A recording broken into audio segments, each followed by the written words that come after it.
So, question, how close is Vladimir Putin to using nuclear weapons in Ukraine? Make sure you stick around to the end of the video, guys. I believe in this clip we have the answer. We've got loads of news articles coming in that are, different to what we've been reading over the past few weeks, and it's interesting to say the least. Guys, thanks for being here. Let's get straight into it. This is going to be an interesting one. So, first things first, I want to thank the Institute of Study of War for publishing some of these fantastic articles every single day. I believe it's the most accurate and up-to-date information out there on Ukraine. Now, this first paragraph is what I was reading today, pretty much tells it as it is. I am, honestly, guys, if I had £1 for every time someone asked me, do you think nuclear warheads are going to be utilized in this war, I would be a millionaire by now. Hopefully this paragraph's going to put it straight for you guys, all right? Now, key Kremlin officials began collectively de-escalating their rhetoric regarding the use of nuclear weapons in early November. The Russian Ministry of Foreign Affairs, the MFA, released a statement on the prevention of nuclear war on November 2nd, stating that Russia, now listen to this, stating that Russia is strictly and consistently guided by the postulate of inadmissibility of a nuclear war in which there can be no winners and which must never be unleashed. The Russian MFA also stated that it is committed to the reduction and limitation of nuclear weapons. Right, so what does that mean? It means that people high up in Russia have put a statement out stating that they're not going to use nuclear weapons, all right? There's been a lot of chit-chat back and forth over the past 8 months of whether that is actually going to happen or not. Now, I have always been quite clear on my stance on the whole thing, my limited understanding based on my military experience in the Royal Marines Commandos. I honestly believe that we will, in our generation, at least in my generation, we will never see the use of nuclear warheads utilized in any part of the world. That's my honest withheld belief based on information in, and that's my information back out to you guys. How do I come to that conclusion?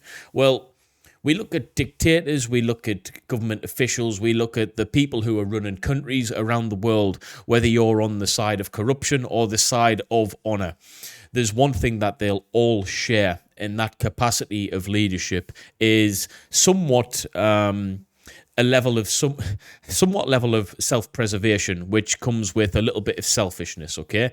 Now, if you utilize nuclear weapons, there's only going to have a spiral domino effect across the whole globe, all right? Other people are going to be forced into that conflict and utilizing their own nuclear weapons as a result. You are literally going to be wiping out parts of the globe for hundreds of years, all right? You're not going to be able to go to that beach holiday again. And it doesn't matter if you're lower class, middle class, upper class. It doesn't matter if you're a millionaire or a billionaire. If your country has been bombarded with nuclear warheads, you're not going to be able to go places, all right? Now, the leaders of these countries know that, all right? They know this, and they want to be able to travel places and do things and live in freedom too. And they can't do that if someone presses the button. So we need to understand that, all right? It's the beginning of the end if someone does that. So let's be honest.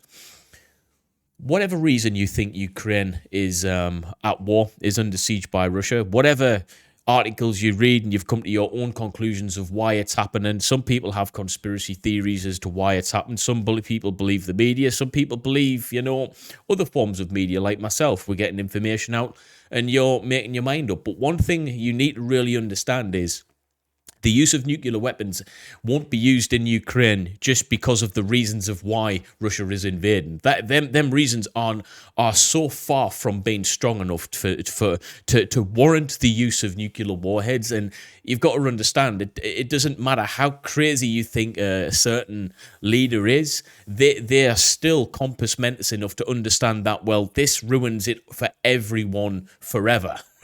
It's like...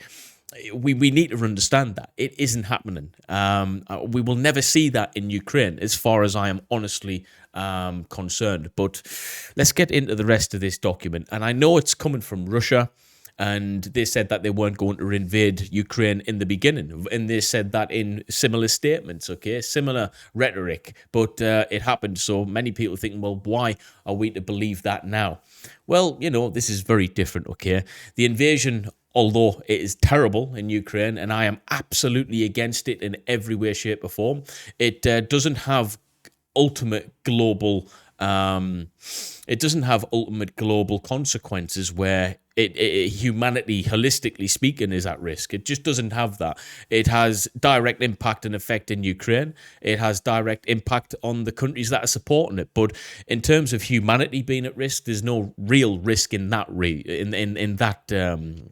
shape or form. Okay, so let's just get back into this article. Now, Russian President Vladimir Putin stated October 27th that Russia has no need to use nuclear weapons against Ukraine and claimed Russia has never discussed the possibility of using nuclear weapons, only hinting at the statements made by leaders of Western countries.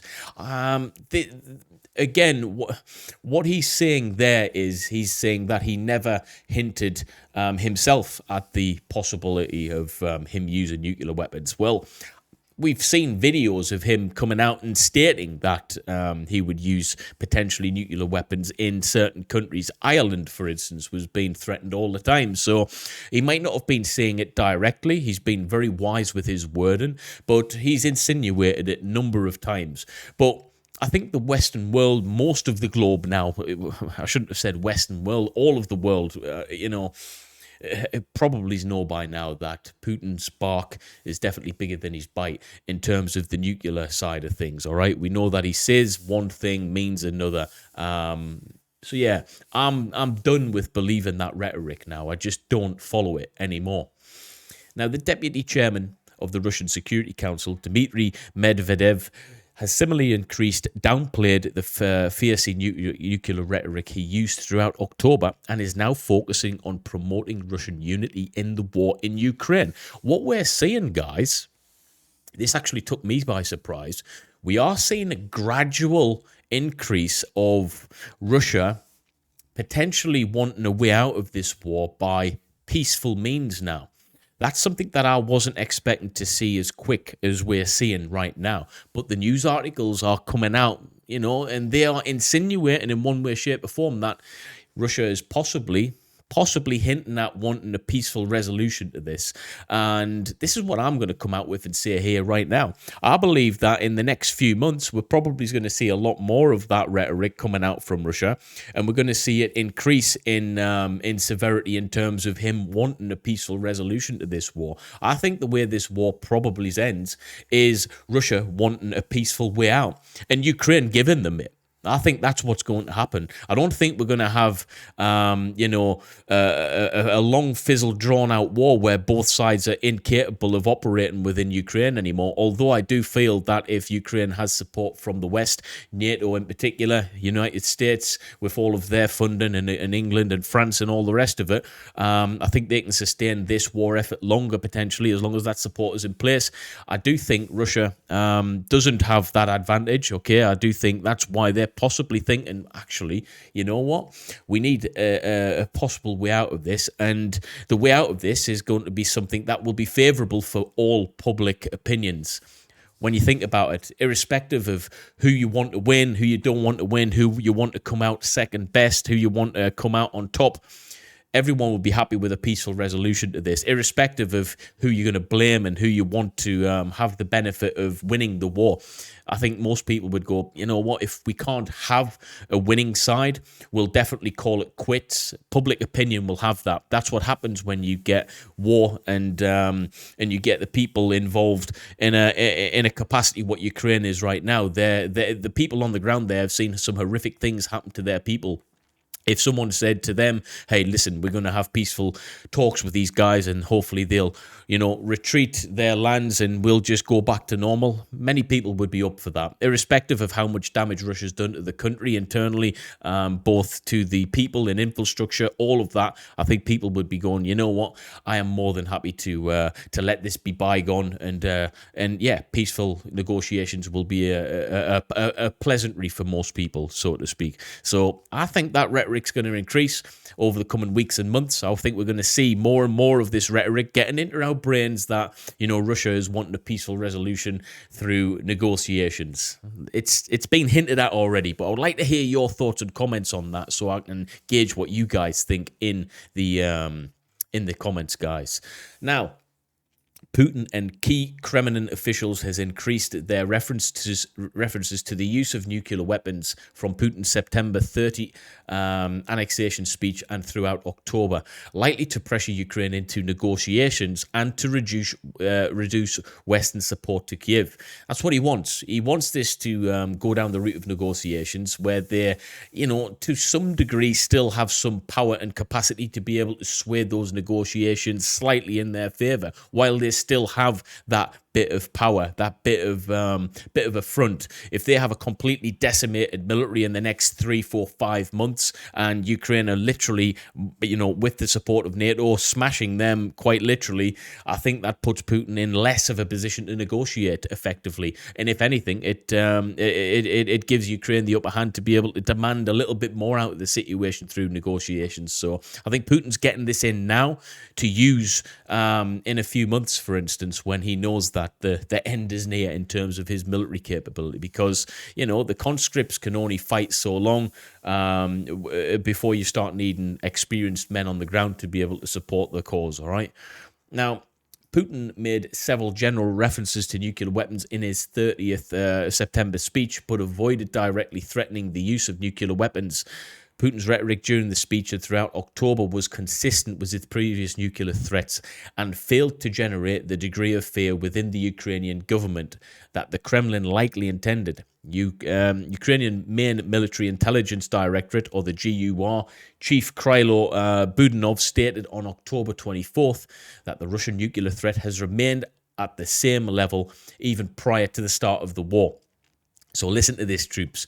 It's remained at the same level even prior to the start of the war. Now, whether they're talking about the initial invasion or whether they're talking about the 2014, invasion, this war has been going a lot longer than the initial invasion this year. All right, but make of that as you wish. Now, yeah, if it's remained the same despite this invasion this year, that tells you everything you need to know in reference to the potential for nuclear war within Ukraine.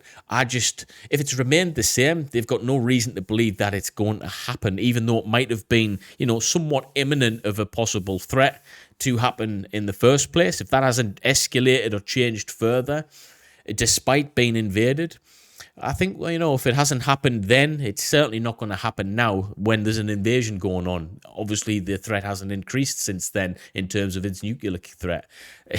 Make of that, again, my favourite phrase, as you wish. But the way I'm making of that is, it ain't happening.